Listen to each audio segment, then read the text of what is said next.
আসসালামু আলাইকুম। Hello everyone, welcome back to my channel. আশা করছি আপনারা সকলে অনেক ভালো আছেন।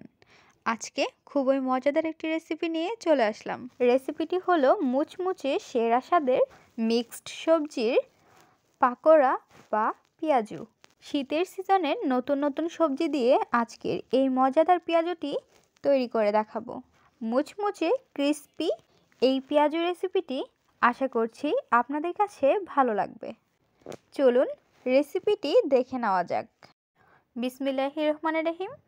নিয়ে নিচ্ছি গ্রেট করে রাখা গাজর, সিমগুলো কুচি কুচি করে কেটে নিয়েছি, বাঁধাকপি, ধনিয়া পাতা কুচি, আলু ছোট ছোট করে কেটে নিয়েছি, পেঁয়াজ এবং কাঁচামরিচ। একটি বলের মধ্যে নিয়ে নিচ্ছি সিম কুচি, গ্রেট করে রাখা গাজর, পেঁয়াজ, কাঁচামরিচ, আলু, কেটে রাখা বাঁধাকপি, দিয়ে দিব স্বাদ অনুযায়ী লবণ, গুঁড়ো মরিচের গুঁড়ো 1.5 টেবিল চামচ, জিরে গুঁড়ো 1/2 টেবিল চামচ, হলুদের গুঁড়ো 1 টেবিল চামচ। ফ্লেভারের জন্য দিয়ে দিচ্ছি আস্ত ধনিয়া। আস্ত ধনিয়াটি আমরা আধা ভাঙা করে নিয়েছি। এখন আমরা হাত দিয়ে ভালোভাবে বাঁধাকপিটি মাখিয়ে নিচ্ছি। ভালোভাবে মাখিয়ে নেওয়ার পর যখন সবগুলো উপকরণের সঙ্গে মিক্সড হয়ে যাবে, এর মধ্যে আমরা দিয়ে দিব বেসন 3 টেবিল চামচ। বেসন দেওয়ার পর এর মধ্যে আমরা দিয়ে দিব চালের গুঁড়ি। এখানে আমরা 2 টেবিল চামচ চালের গুঁড়ি দিয়ে দিয়েছি। চালের গুঁড়ি দেওয়ার কারণ হচ্ছে চালের গুঁড়ি দেওয়াতে পেঁয়াজু বা পাকোড়া খুবই ক্রিস্পি হয়ে থাকে এবং এর মধ্যে আমরা কোনো পানি ব্যবহার করব না, কারণ সবজি থেকেই কিছুটা পানি ওঠে। ভালোভাবে মেখে নেওয়ার পর এর মধ্যে আমরা দিয়ে দিচ্ছি ধনিয়া পাতা কুচি। ধনিয়া পাতা কুচি দেওয়ার পর আবারও ভালোভাবে হাত দিয়ে মিক্সড করে নিতে হবে।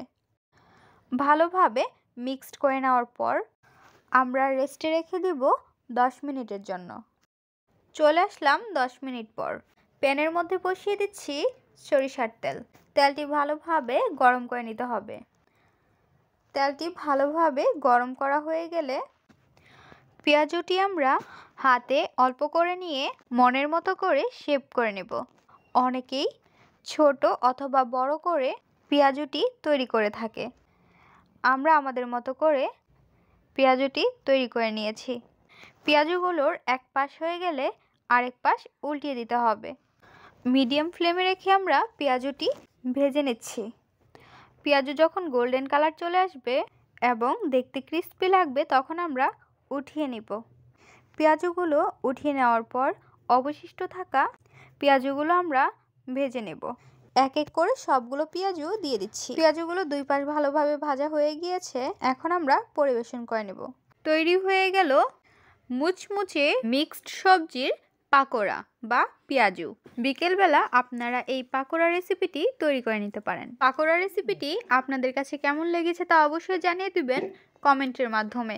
ভিডিওটি যদি ভালো লাগে অবশ্যই একটি লাইক করে দিবেন এবং সাবস্ক্রাইব করে আমাদের পাশে থাকবেন। আজকের পর্বে আমরা এখানেই বিদায় নিচ্ছি গাইস। আসসালামু আলাইকুম। ভালো থাকবেন সবাই। আল্লাহ হাফেজ।